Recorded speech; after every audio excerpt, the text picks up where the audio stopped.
This is the Jaguar Vision GT SV, and this is the worst race car in the game, but we'll come back to that. Electric vehicles in Gran Turismo 7. There aren't many, so you would think they would have some sort of advantage. However, when it comes to racing, specifically endurance racing, where tire wear and fuel consumption is implemented, you will start to notice a big issue arises. Because when it comes to these vehicles, let me just interrupt myself here quickly. I just want to ask you to please leave a like and subscribe for more future Gran Turismo 7 content. Okay, let's carry on. They guzzle electricity. I was gonna say they guzzle fuel, but they guzzle electricity.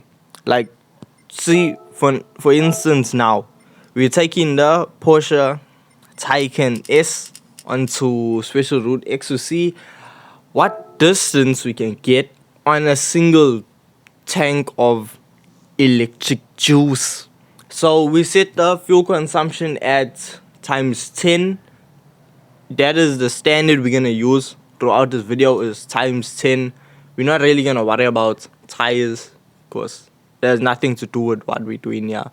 So let's see what sort of range it does, and then we'll just compare it to a normal petrol vehicle. Now if we actually take a look at the fuel gauge, you can actually see it's already decreasing. We just left the tunnel from the entrance and already we are like a quarter tank. The evaporation, the consumption of electric energy that this car uses to get it going is honestly, it's incredible. But the thing is, the faster the vehicle is, the more electricity it consumes. So you see where I'm going with this. The slower the electric car you have, the longer your power will last, the more range you will have. So when you get into a vehicle like the Jaguar that we're gonna look at in a minute, the range is it's shortened just a bit, but we'll look into that shortly. Look at that. The tank is already halfway empty and we only a minute into the race. It's a minute, and genuinely that's mad. It's honestly it's crazy to think of. So we're just gonna fast forward now to see how far the car actually got us. This is actually an interesting moment in the race. As you can see, the cars in front of us are slowing down. Why? Because they have run out of electricity. Because at 12.5 miles, you are a gas, that's it, you're done. There's no more, it's finished. So that's the ultimate range that you can get with that. So now we're gonna jump into a gas guzzling Camaro ZL1, fully upgraded, and we're gonna see what type of mileage we get out of that. I want to say some economic joke there, but I couldn't think of one. Now with the petrol vehicle, this is something that I actually picked up on. You can change the fueling. If you want a lean mix or if you want a powerful mix. If you want to go a short distance but go hella fast, go for power. And if you want to travel a longer distance but be more limited in top speed, then you set it to a lean mix. You do not receive this option in an electric vehicle.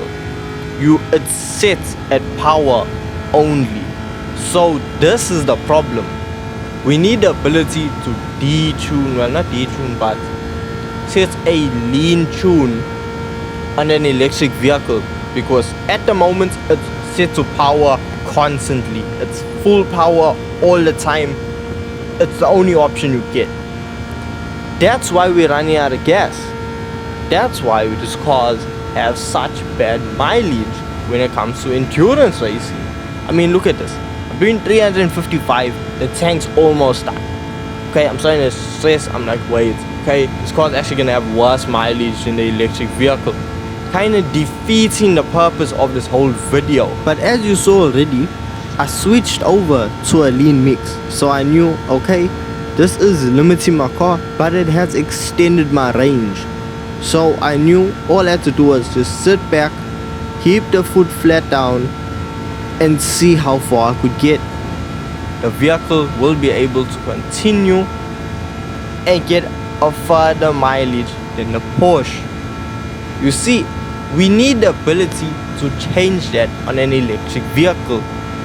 That is the main thing that needs to come to the game. We need that in an update. But you don't realize how drastic this is until you go into high performance electric vehicles, which is what we're actually gonna look at now. So because I actually detuned, put the lean tune in, I went further in the Camaro than I did in the Porsche. So we are back with the Jaguar now. And okay, if you use the Jaguar in a normal race, no fuel consumption, all of that, the car, it's good. Excuse my bad driving. This was the first time I was driving today. It was, you need a warm-up session. So as you can see, it doesn't use fuel. It gives crazy acceleration and it will pull.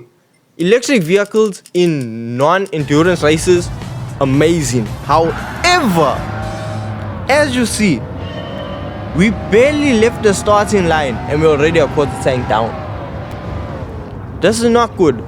They added brake regeneration to try and charge the batteries. Yeah, if you have a straight like Le Mans, for example, it doesn't work.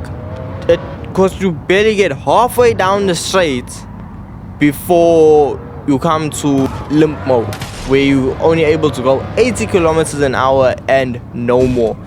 Look at how the tank is draining. Look at that.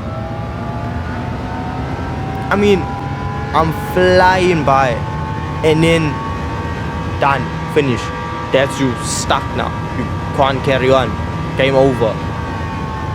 Now you see, this is the problem. This is why we need to be able to do a mix to make the mileage longer. What do you guys think in the comments down below? Let me know, what do you think of this? However, at the same time of me saying, we need to have this ability to detune the batteries of the electric vehicle, I'm in a Jaguar XJR9 now, full power lean, full power tune in it, and I still have a full tank left. I've driven past where I ran out of electricity. The electric vehicles need larger tanks and they just need this ability to detune the motors. And honestly, once that happens, electric vehicles will be competitive in endurance events, giving us a purpose to use it on those events. So, okay guys, I hope you did enjoy this.